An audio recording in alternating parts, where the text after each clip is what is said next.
Hello, viewers of OBN Horn of Africa. This is Future Africa program, and today I'm joining by Mr. Mickey Imogram from Sudan.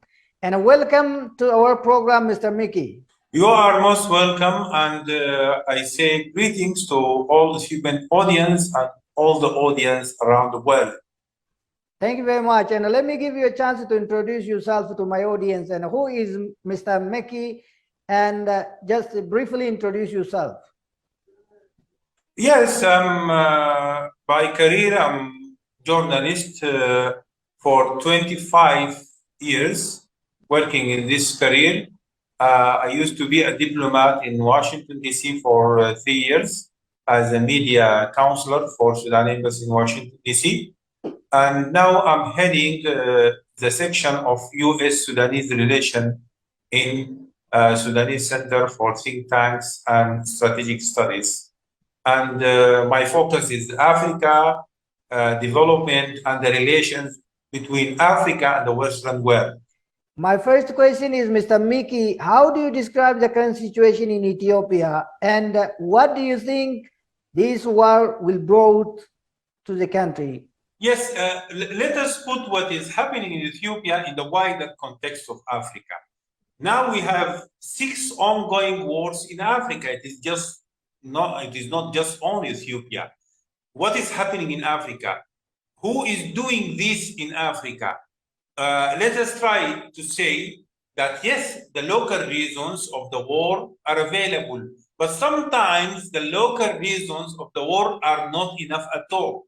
I'll give you another example. The war now happening in the Cameroon, it is between Anglophone and Francophone. Is it enough reason for Africans to fight for the languages of their colonial masters? Even they are not fighting between local language and colonial language. So the wars in Africa, they have local reasons, but the real situation is not just pushed by the local reasons. There is an actor behind the local reasons, using the local reasons. Why Ethiopia? It was just a few months and Ethiopia was getting into the era of industrialization.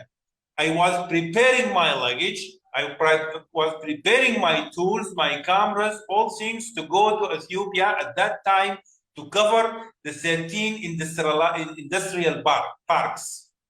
I was very happy to get with Ethiopia to the era of industrialization. I was thinking, is the multinational companies, the big powers in the world, the Western powers are going to let Ethiopian people to enjoy entering the era of industrialization? And the answer came to me just weeks after that, and the war exploded.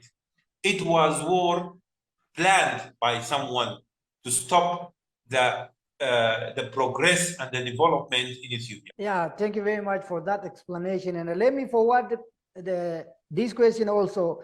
As an experienced media person, how do you evaluate Western media reporters on Ethiopia since the war broke or since the conflict broke in the northern part of the country?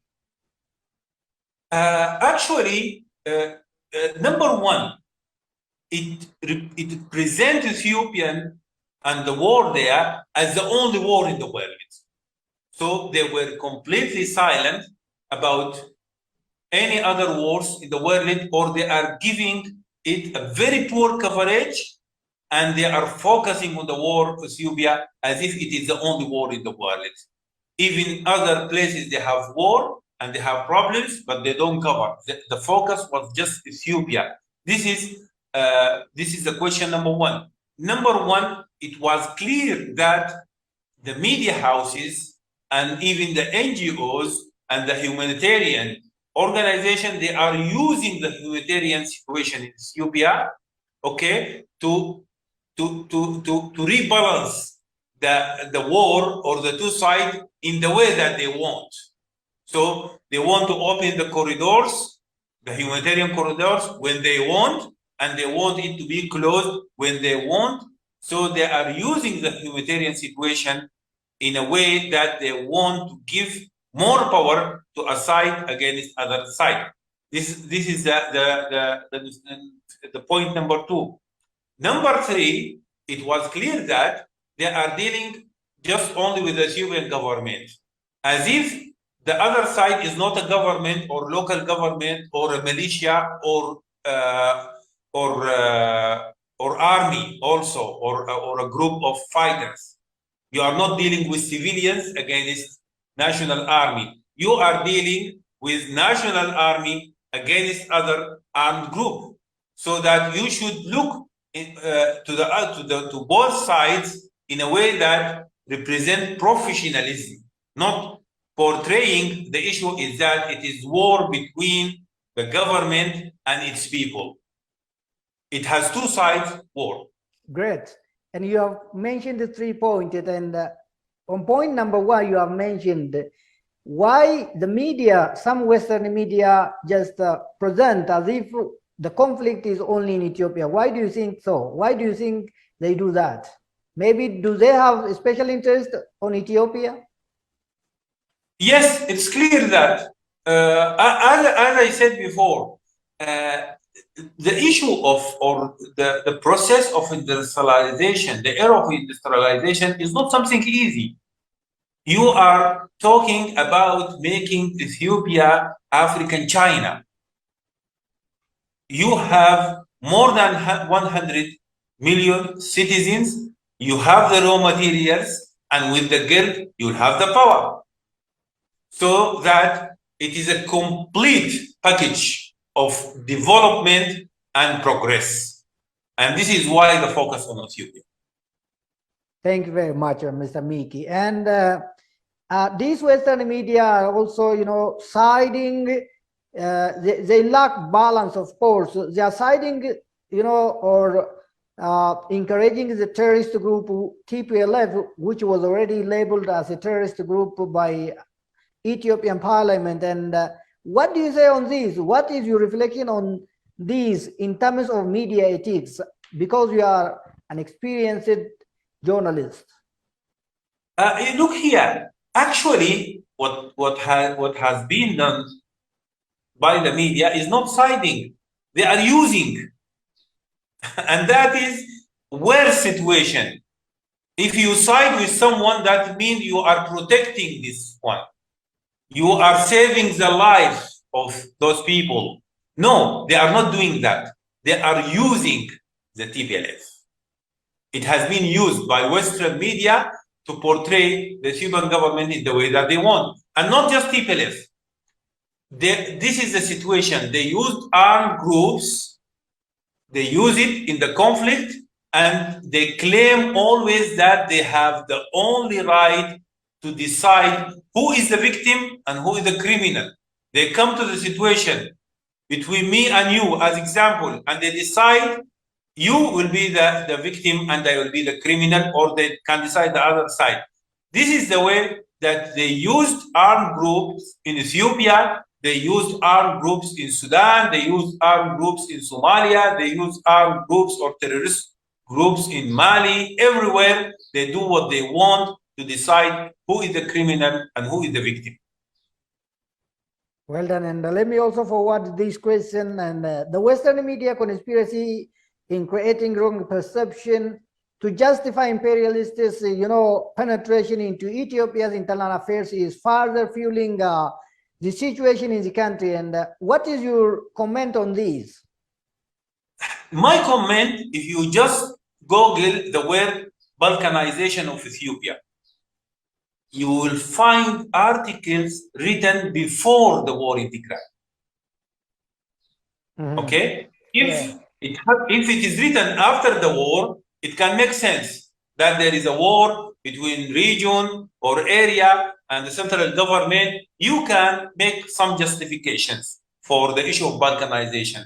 But the articles that is written on Balkanization of Ethiopia, and for audience, I explain what is Balkanization. The Balkan area has many small nations, and it was in one unity or union, but the conspiracy at that time, or the plan at that time to dismantle this unity and to make them small regions and states. This is balkanization.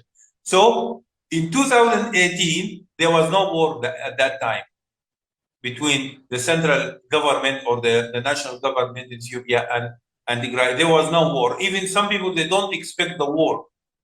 Okay?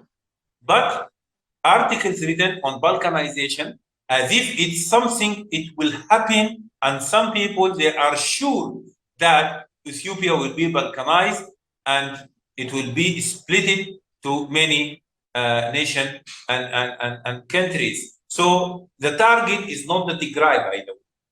The target is not the Tigray region. And believe me, if Ethiopia started to lose its unity in the north direction, it will lose it in the south direction, in the east direction, in the west direction, even in the heart of it.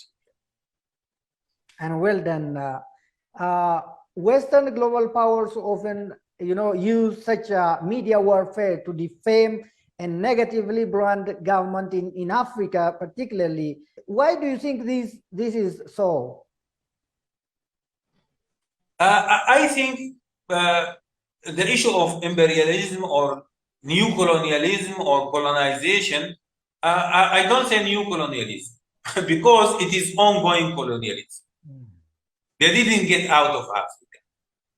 There are military bases of France in all French colonies, so that it is a kind of ongoing colonization.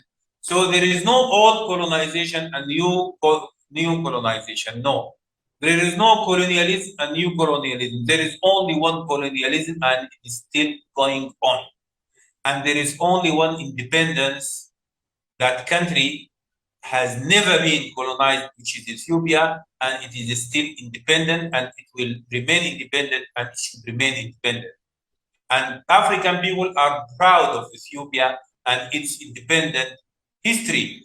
And this conspiracy will not work and colonization will not enter Ethiopia. Thank you. And what do you think also should other African countries' role in fighting Western global powers pressure and fighting against neo-colonialism? And if you comment on this, Mr. Mickey, thank you. For me, as Pan-Africanist, for all African writers, we do support the African Union. We do support African countries, and we congratulate for the Ethiopian government and with the statements of Atu Ridwan and the statements of the Ethiopian government is that they're accepting the African Union mediation. It's a wise stand from the Ethiopian government. During all the conflict, we have never said only one or just only one word, which is peace for Ethiopia. And we trust that the Ethiopian government is heading to the peace and they can make the peace. And my request for Ethiopian people and Ethiopian government and all other sides of Ethiopia to meet directly without preconditions, as the Ethiopian government said. And even I prefer that it is better to meet on Ethiopian lands, on Ethiopian soils. I believe that Ethiopian, yes, we say thank you for African Union mediation, but Ethiopian, if they can make it by themselves, that would be fine, and they will teach the world a new lesson. But the African role is positive, the African Union role is positive, and the role of the African countries and African people is always supporting Ethiopian independence and the peace in Ethiopia. From the start of this conflict, all friends of Ethiopia, they want peace in Ethiopia. Thank you, Mr. Mickey. And if you can also add the role of academics and media institutions in Africa in defending and fighting against these neo-colonialism and promoting these African solutions for African problems. My brothers, African academicians and African writers and African non-state actors like me, is that we need also not just to attack on West and Western people. There are some voices in the Western world are very wise, and they need to listen to us, and they want to listen to us, and they want to say something. So the dialogue between Ethiopian Africans and the Western academicians and researchers is something very important. Now I'm heading the section of U.S.-Sudanese relation in the center of the Sudanese Center for Think Tanks and Strategic Studies.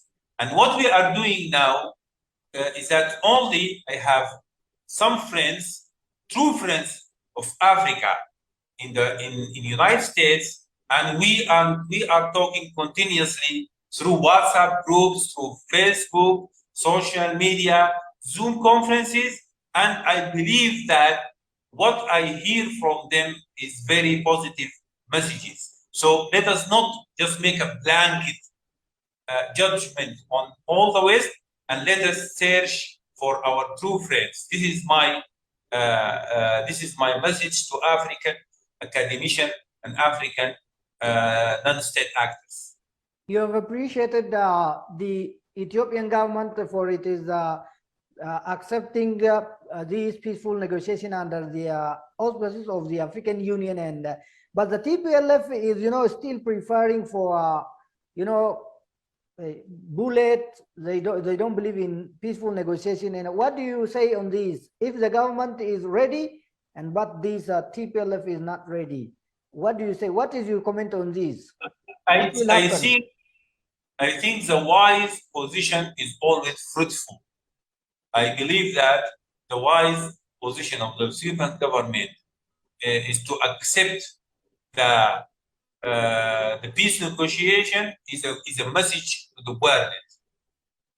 And I believe that Ethiopian people from all regions of Ethiopia, including the Tigray region, they are supporting the peace negotiation. So together, they would put an end to the war. And we as African and friends of Ethiopia, we encourage all factors that to go to the negotiation table and to put the arms down on the ground. And what about the interference of the Western global powers? Do you think they should interfere into this peaceful negotiation, or the African Union should just solve this problem? African Union has a good experience in peace talks. Also, IGAD, by the way, has good experience in peace talks. And they have negotiators and they have organizers for negotiation between the two factions. What we need now is that we need direct talks, not between government, not government to government. I think people to people. The peace within Ethiopia, the peace or the talks between writers and researchers, not to be classified that those from this side and those from this side. We need to get into the topic directly and to make sure that all sides they should go to the peace talks. But for the time being, we should again and again and again understand the reason of the war. The reason of the war is not Ethiopian. The reason of the war is out of Ethiopia, and the reason of the war that someone behind the scene wants to stop Ethiopia from getting to the era of industrialization. What should be the role of Ethiopian government to end this war? All the day talking about the war. Ethiopia has developments. The Green Legacy initiative led by Prime Minister Abiy Ahmed. They have the industrialization.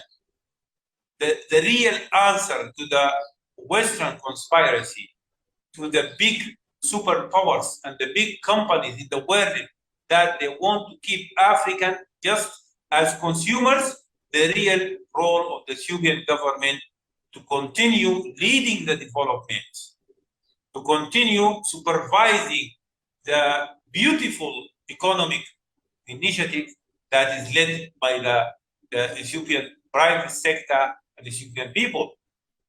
It should promote more and more for the development in Ethiopia. Ethiopian people should surround the Ethiopian government, supporting the Ethiopian government on the issue of the Grand Ethiopian Renaissance Dam. This is how Ethiopian government should respond to the conspiracy, and this is how the Ethiopian people should respond to the conspiracy. What should the TPLF do to end this war? I think the message is clear to TPLF, and the message is clear to all Ethiopian state and non-state actors. The only thing that we can say as friends of Ethiopia and true brothers, African brothers to Ethiopia, is just calling for peace. This is the time while the Ethiopian government, they have chosen to go to the negotiation. We should support the Ethiopian government on that wide step, and we should encourage the TPLF and others to go to the negotiating table and to make the peace. Because this war, all are losers. It is war against Ethiopia. The International Commission of Human Rights Experts on Ethiopia recently came up with a report totally favoring TPLF and blaming the government of Ethiopia. And what is your comment on this? I think now the human rights system has a big problem. Now they are against Russia in the war of Ukraine. But when that is happening in the Middle East, they are taking the side that they want. And they turn blind eye in the way that they want. So no one trusts in the international human rights system because it is manipulated by superpowers. This system is based on the United Nations itself, and most of the countries in the United Nations, they are calling for reform to the United Nations, the mother that is gave the birth to the Human Rights Council. Thank you. Why African countries shouldn't fight against these conspiracies? Look here, there is a very important point and message to African countries.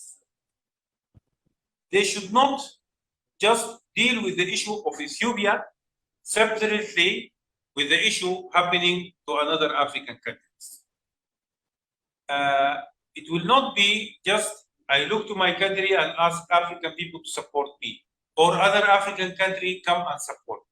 There is a process should be done through the African Union.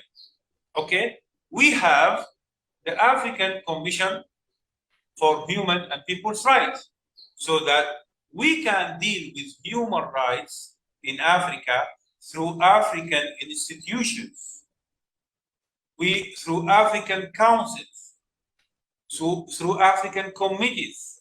We as African, we should support the African bodies that is discussing the issue of human rights inside Africa. Okay? And we should not deal with some issues separate. And also I have my last message on that issue. One of the things that happened in this war is that some Western media powers, they crushed the powerful Ethiopian diaspora. Part of Ethiopian diaspora, they started to work against Ethiopia itself.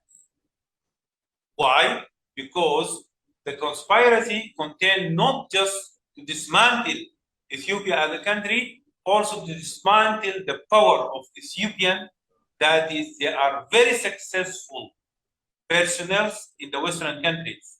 I lived in the United States almost 3 years, and I found that the Ethiopian community was one of the most wonderful communities in the United States, successful in business, successful in their careers, successful even in contribution in the U.S. Community. But when the war happened, you can see very sadly Ethiopian diaspora, they are scattered they are fighting each other. Thank you very much, Mr. Mickey. Finally, if you have any message to Ethiopian people and to all world communities, you're welcome. My message again and again to the Ethiopian people and the Prime Minister Abiy Ahmed. Ethiopia should focus on development and economy and industrialization. This war made to stop Ethiopia from economy development, from industrialization, from the green legacy, from all things. The answer to this conspiracy is to minimize the time that you think about the war, you talk about the war, and to maximize the time and the effort that you are doing, the things that you already doing in Ethiopia, which is the economic development and the industrialization. Mr. Mickey, who is a journalist, was also a diplomat. Thank you very much for your analysis and for your time. We appreciate it. And thank you so much. All right. Dear viewers, this is all about our discussion for this edition. Until next edition, goodbye.